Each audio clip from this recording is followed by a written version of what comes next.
கிருஷ்ணகிரி மாவட்டம் சிகரமாக்கனப்பள்ளி ஊராட்சிக்கு உட்பட்ட கொத்தூர் கிராமத்தில் மாநில அரசின் பசுமை வீடுகள் திட்டத்தின் கீழ் 3 ஆண்டுகளுக்கு முன்பு வழங்கப்பட்ட வீடுகளில் இதுவரை மின் இணைப்பு கொடுக்கவில்லை என்றும் கதவு ஜன்னல் இல்லாத வீடுகளில் சிரமத்தோடு வசிப்பதாகவும் பயனாளிகள் வேதனை தெரிவித்திருக்கிறார்கள். அந்த காட்சிகளை பார்த்துவிடலாம். இங்க ஒரு 50 வீடு வந்திருக்குது. புது குவார்டர்ஸ் 20வது வருஷத்துல எடுத்தது. அதுல பாதி வீடு கட்டுக்கிறாங்க, பாதி வீடு கட்டல. கரண்ட் வசதி கேட்டாலும் கரண்ட்டுக்கு வீதி கரண்ட் மட்டும் போட்டுக்கிறாங்க. வீதி கரண்ட் போட்டா வீட்டுக்கு எப்படி போறதுனாங்க? பக்கம் குண்டு கல்லுங்க எல்லாம் பொழந்து விட்டுருக்காங்க. அதுல ஈவினிங் வந்தாலே பாம்புங்க வருதுங்க. எங்க நாங்க வீட்டுல குடியிருக்க முடியாது. அது கதவு இல்ல, ஜன்னல் இல்ல, பாம்பு உள்ளுக்கு வருது. படிக்கிற பசங்க படிக்க முடியாது கரண்ட் இல்லாம.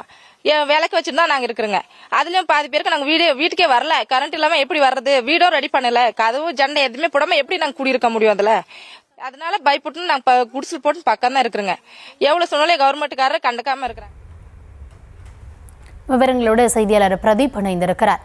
பிரதீப், அங்க மொத்தம் எத்தனை வீடுகள் மக்களுக்கு வழங்கப்பட்டிருக்கு? இது தொடர்பாக அதிகாரிகள் கிட்ட அவங்க என்னென்ற புகார் அளிச்சாங்களா? அதிகாரிகள் தரப்புல என்ன பதில் சொல்றாங்க? முழுமையான விவரம். வணக்கம் அஸ்வினி.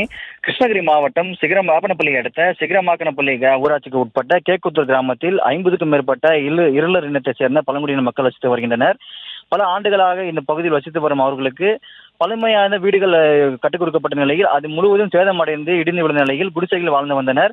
இதையடுத்து அப்பகுதியில் இருக்கக்கூடிய மக்களுக்கு வீடுகள் இல்லாத நிலையில் கடந்த 2020-21 ஆண்டு மாநில அரசின் பசுமை வீடுகள் திட்டத்தின் கீழ் சுமார் 22 வீடுகள் ஒதுக்கப்பட்டு அவர்களுக்கு வீடுகள் கட்டிக் கொடுக்கப்பட்டது.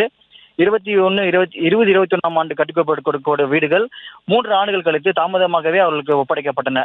இதில் 18 வீடுகள் மட்டுமே முழுமையாக அனைத்து வசதிகளையும் கொண்டு பயனாளிகளுக்கு வழங்கப்பட்ட நிலையில் மீதமுள்ள 4 வீடுகளில் ஜன்னல் கதவுகள் மற்றும் முழுமையான எவ்வித அடிப்படை வசதிகளும் செய்து கொடுக்காமல் அவர்கள் ஒப்படைக்கப்பட்டுள்ளது. மேலும் 3 ஆண்டுகளுக்கு வழங்கப்பட்ட இந்த நிலையில் தற்போது 3 ஆண்டுகளாக இந்த பழங்குடியின மக்களுக்கு மின்சார வசதி கிடைக்கவில்லை என பகுதி மக்கள் வேதனை தெரிவிக்கின்றனர். இது குறித்து பல முறை மின்வாரிய அறிவுறுத்திலும் மாவட்ட ஆட்சியர் அறிவுறுத்திலும் மனுக்கள் அளித்தும் இதுவரை மின் வாரியத்திற்கு அவர்கள் மின்சாரம் வழங்காமல் வீதி வரை மட்டுமே மின் கம்பங்களை அமைத்து மின்சாரம் வழங்கப்பட்டுள்ளதாக குற்றம் தெரிவிக்கின்றனர். மேலும் அதிகாரிகளிடம் தெரிவித்த போது இதற்கு எவ்வித திட்டங்களையும் இதுவரை அரசு கொண்டு வரவில்லை. மேலும் இது குறித்து மேலும் அதிகாரியிடம் ஆலோசனை எடுத்த பிறகு மின்சாரம் வழங்கப்படும் என 3 ஆண்டுகளாக காலதாமதம் செய்து வருகின்றனர்.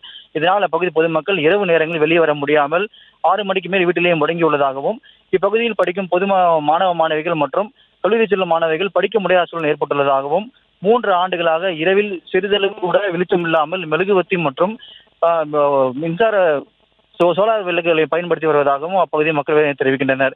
உடனடியாக பழங்குடியின மக்களுக்கு மின்சாரம் வழங்கி மின்வாரிய அதிக நடவடிக்கை எடுக்க வேண்டும் என இப்பகுதி பழங்குடியின மக்கள் கோரிக்கை விடுத்து வருகின்றனர். விவரங்களுக்கு நன்றி பிரதீப்.